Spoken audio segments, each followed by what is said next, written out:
যোগদান কৰিব বুলি বহুত দিনৰ পৰা আলাপ অজন্তা নেওগ বাইদেৱে বিজেপিত যোগদান কৰিব বুলি বহুত দিনৰ পৰা আলাপ আলোচনা হৈ আছিল কিন্তু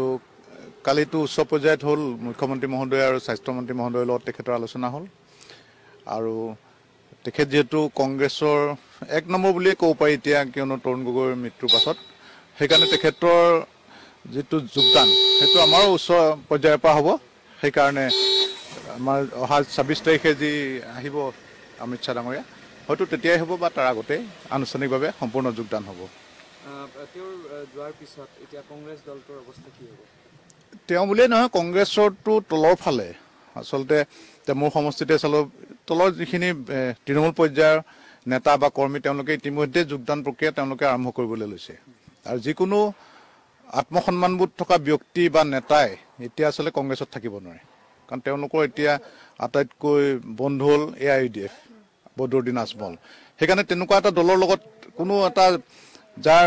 ৰাষ্ট্ৰীয়তাবোধ আছে জাতীয়তাবোধ আছে তেনে এটা দল বা এজন মানুহৰ লগত এতিয়া থাকিব নোৱাৰে সেইকাৰণে কংগ্ৰেছৰ পৰা সকলো মানুহ বিজেপিলৈ ধাৱমান হৈছে আনফালে এজেপিৰ সভাপতি হিচাপে দায়িত্ব ল'লে লুৰিণজ্যোতি গগৈ এই ক্ষেত্ৰত কি তেখেতলৈ মই শুভেচ্ছা জ্ঞাপন কৰিছোঁ কাৰণ তেখেতসকলে সদায় ফেন্সৰ বাহিৰত থাকি সকলোকে ভুলে দেখি আহিছিল সকলোকে গালিয়ে পাৰি আহিছিল সেইকাৰণে আহক তেখেতসকলেও ৰাজনৈতিক দল খুলিছে ক্ষমতা লওক তেওঁলোকে তাৰপিছত তেওঁলোকৰ চাওক কেনেকুৱা আমাৰ সমস্যাবিলাক কেনেধৰণে সমাধান কৰিব পাৰি আৰু যেনেকৈ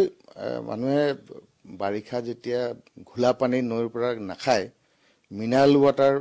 যদি ওচৰত থাকে সেইটোহে প্ৰিফাৰ কৰে এতিয়া বিজেপিটো হৈছে মিনাৰেল ৱাটাৰ সকলোৱে ঘোলা পানী এৰি পেলাই মিনাৰেল ৱাটাৰত অগ্ৰসৰ হৈছে